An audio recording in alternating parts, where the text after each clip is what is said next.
e queridos radiovintes, a paz do Senhor, que esta paz realmente esteja no seu coração e continue hoje, amanhã e sempre. Glória seja dada ao nome do Senhor Jesus Cristo. Vamos ler a palavra de Deus. 2 textos bíblicos para a base desta reflexão. O primeiro texto que eu quero ler está em Filipenses, capítulo 3, versículo de número 13 e 14. O título desta leitura diz: A soberana vocação. Uma declaração do apóstolo Paulo. Diz assim a palavra do Senhor: Irmãos, quanto a mim, não julgo havê-lo alcançado, mas uma coisa faço, esquecendo-me das coisas que para trás ficam e avançando para as que diante de mim estão. Prossigo para o alvo, para o prêmio da soberana vocação de Deus em Cristo Jesus. Prossigo para o alvo. Grave esta primeira parte do versículo 14 em sua mente. E se você possui um exemplar da Bíblia Sagrada, onde quer que você esteja, abra sua Bíblia aí, pegue a sua Bíblia e abra em Apocalipse 21 e o versículo 1, que passaremos a ler. E antes de ler, como eu sempre gosto de salientar, frisar e dizer, ou este livro lhe afastará do pecado, ou o pecado lhe afastará deste livro sagrado, a Bíblia Sagrada, a infalível, inefável, imutável Palavra de Deus. Vamos ler o versículo 1. Diz assim: Vi novo céu e nova terra, pois o primeiro céu e a primeira terra passaram, e o mar já não existe. Vamos ler parte do versículo 4, que diz: E lhes enxugará dos olhos toda lágrima, e a morte já não existirá. Amém. Amados do coração de Deus, o tema desta reflexão de Deus para a sua vida é o céu, o alvo supremo do cristão. Com base nestes 2 textos, podemos dizer que o céu é o alvo supremo para cada cristão verdadeiro que está caminhando na terra. Em nada, a não ser no céu, vale a pena colocar nosso coração. Já disse um certo homem de Deus: não importa se as coisas não vão muito bem, pois estou indo para o lar celestial. O que pode acontecer é eu chegar lá cansado, mas a alegria da acolhida, da chegada, valerá por tudo que sofri aqui na terra. E eu lhe pergunto, ouvinte, qual é o alvo da sua existência? A sua visão, os seus olhos espirituais estão voltados para a eternidade? Constantemente nós vemos nos aeroportos, estações de embarque, em diferentes lugares, seres humanos fragilizados na hora da separação, lenços sendo abanados no ar e lágrimas teimosas rolando pela face, enquanto o avião, o carro, o veículo vai sumindo de vista.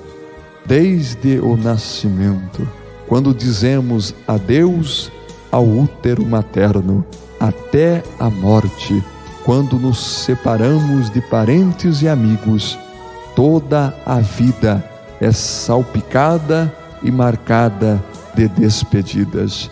Cada uma delas leva um pedaço de nós E apesar disso, sempre é necessário dizer adeus ou simplesmente até logo, tentando minimizar com palavras a dor da separação. No primeiro capítulo de Atos, achamos descrita a cena de despedida entre Cristo e seus discípulos. Aconteceu após a ressurreição. Foi um momento triste, como toda separação. E estando eles com os olhos fitos no céu, enquanto Jesus subia, eis que 2 varões vestidos de branco se puseram ao lado deles. Eles disseram: varões galileus, por que estáis olhando para as alturas? Este Jesus, que dentre vós foi assunto ao céu, virá do modo como o vistes subir. Está registrado em Atos, capítulo 1, versículo 10 e 11. Esta é a promessa que alimenta, que anela o coração do cristão verdadeiro. O céu, o alvo supremo do cristão, a esperança do cristão. Em João 14:3, Jesus prometeu: voltarei, ele disse. Enoque, a 7ª geração depois de Adão, profetizou em Judas, verso 14: eis que veio o Senhor entre suas santas miríades. Na Bíblia encontramos 7.474 promessas de Deus ao homem.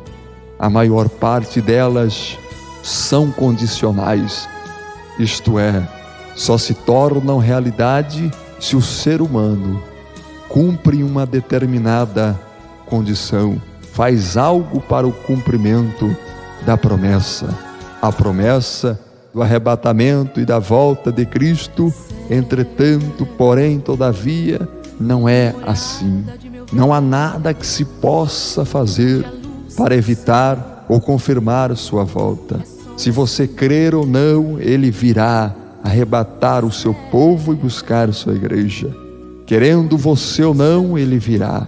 Estando você ou não preparado, Ele voltará. Todos teremos de ser confrontados com o dia glorioso da volta do Senhor Jesus Cristo. Quando Ele ainda estava com seus discípulos, reuniu-os um dia e lhes disse, João 14, verso 1 ao 3, não se turbe o vosso coração, credes em Deus, credes também em mim. Esta promessa é para você, amado do coração de Deus. Ele continua, Jesus dizendo, na casa de meu Pai há muitas moradas, se assim não fora, eu vou-lo teria dito, pois vou preparar-vos lugar. E quando eu for e vos preparar lugar, voltarei e vos receberei para mim mesmo, para que onde eu estou, estejai vós também. Que promessa gloriosa, que promessa maravilhosa de Cristo para os crentes fiéis e verdadeiros. Jesus, neste texto, fez questão de se identificar antes de apresentar a promessa do arrebatamento e da sua volta gloriosa. Crede também em mim, disse ele. Aqui Jesus ressalta e destaca a sua natureza divina para dar autenticidade à sua promessa, porque ele sabia que a sua volta se daria em dias de incredulidade, ceticismo, individualismo, relativismo vil e diabólico. Ele sabia que o amor se esfriaria e a maldade prevaleceria, que seria uma época em que não se confiaria em mais ninguém. Seriam dias dominados pela cultura secular, na qual Deus passaria a ser uma simples energia. Haveriam homens buladores, escarnecedores, rindo-se dos verdadeiros servos de Deus que acreditam nas promessas bíblicas. Podemos até desconfiar do homem. Promessas humanas geralmente carregam as manchas do egoísmo e da falsidade. Por mais sinceras e honestas que elas pareçam, as promessas dos homens, tanto dos políticos ou de quem quer que seja, podem trazer as limitações próprias da humanidade, que as tornam sem validade no fim. Deus, porém, não falha. Não se atreva, amado ouvinte, a desconfiar das promessas divinas. Sua palavra é eterna, confiável e não falha. Na Bíblia encontramos os sinais da proximidade desse auspicioso acontecimento, o arrebatamento ou a segunda vinda de Cristo.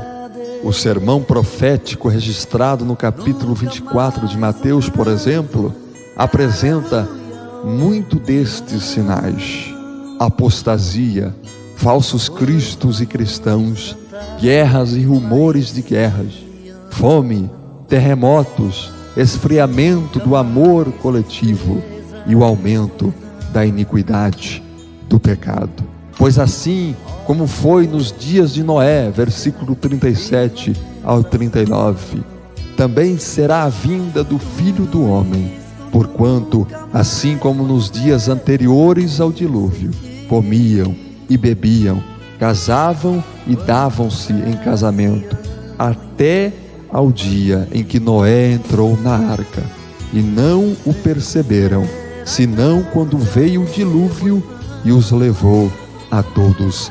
Assim será também a vinda do Filho do Homem. Mas você me pergunta, como é o céu? Que lugar é o céu?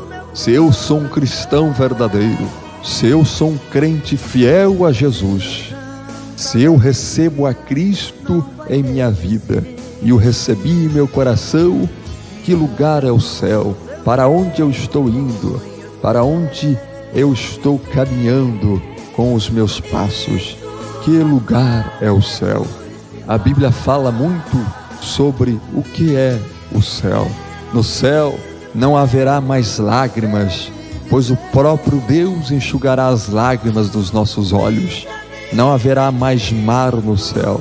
O mar sempre é um símbolo de inquietude, tanto das nações do mundo como do coração inquieto da humanidade pecadora. No céu, tudo se aquietará e a paz reinará eternamente. No céu, também não haverá mais sofrimento. Apocalipse 21, versículo 4, diz que não haverá nem luto, nem clamor, nem choro, nem pranto, nem dor, nem medo ou sofrimento. No céu, também não haverá nenhum tipo de maldição. Apocalipse 22 e 3 nos fala, nos relata, diz esta promessa. Apocalipse 22 e 5 diz que a noite não mais existirá. Apocalipse 20, versículo 14, a morte terá sido anulada. O céu é o lugar do cristão verdadeiro. Vivemos hoje em um corpo débil e fraco, mortal, sujeito à enfermidade, à velhice e finalmente à morte. Nosso corpo é limitado e nos cerceia, nos prende. No dia do arrebatamento da igreja ou no dia da ressurreição dos mortos, caso faleçamos antes do arrebatamento, o Senhor dará um corpo glorificado aos seus filhos. Filipenses capítulo 3, versículo 20 e 21. Pois a nossa pátria está nos céus, de onde também aguardamos o Salvador, o Senhor Jesus Cristo, o qual transformará o nosso corpo de humilhação para ser igual ao corpo da sua glória, segundo a eficácia do poder que ele tem de até subordinar a si todas as coisas. Que versículo, que promessa maravilhosa. E eu pergunto a você, amado do coração de Deus, qual é a pátria que anela o seu coração? Aonde está colocado o seu coração? Será que é só nas coisas materiais? A Bíblia diz que se a nossa esperança em Cristo se limita apenas a esta vida, somos os mais pobres e miseráveis de todos os homens. O céu é o alvo supremo, o anelo da alma do cristão e do crente verdadeiro, o destino maior de uma pessoa. A sepultura não é o fim. Existe céu e existe inferno. No entanto, o céu é o eterno lar do crente verdadeiro para sempre. O céu também é o lugar onde não existe pecado. Por esta razão, pessoa alguma com pecado pode entrar ali. Apocalipse 21, versículo 27 diz: nela nunca jamais penetrará coisa alguma contaminada, nem o que pratica abominação e mentira, mas somente os inscritos no livro da vida do Cordeiro.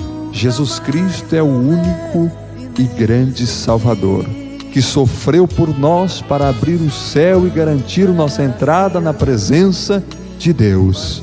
Somente quem crê e recebe Jesus, entrega a Ele sua vida cheia de pecado, de culpa, é que consegue entrar no reino de Deus.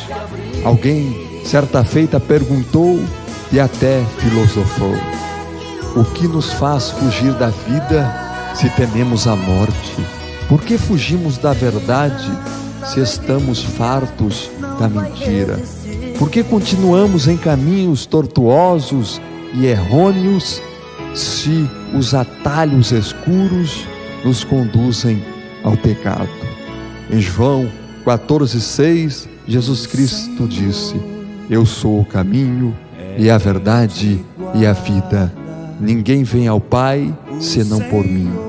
Quem é contra Jesus não tem futuro, mas pessoas que atenderam ao chamado de Jesus para segui-lo têm uma perspectiva maravilhosa para o seu futuro, tem uma esperança viva no seu coração. O Senhor voltará. Pela fé, estas pessoas veem um novo céu e uma nova terra e anelam e esperam Jesus arrebatar sua igreja. Vale a pena ser um crente verdadeiro, vale a pena ser um crente fiel. Estamos no século 21 e ainda contemplamos, amados radioouvintes, a incoerência humana.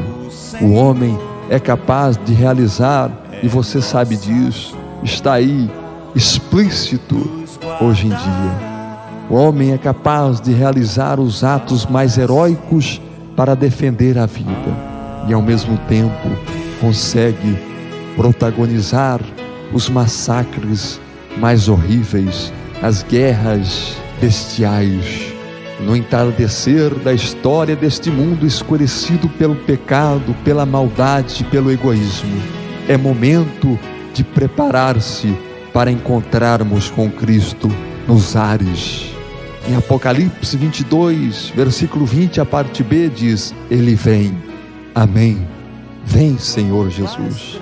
Este é o alvo do cristão verdadeiro, o céu. É clamar, como está na palavra: Maranata, ora vem, Senhor Jesus. Que esse seja o anelo do seu coração e que você possa declarar, como o apóstolo Paulo: prossigo para o alvo. E qual é o alvo? O alvo é o céu, que é para sempre, para toda a eternidade. Guarde esta palavra no seu coração e jamais esqueça: Jesus está voltando. Amém, amém, amém.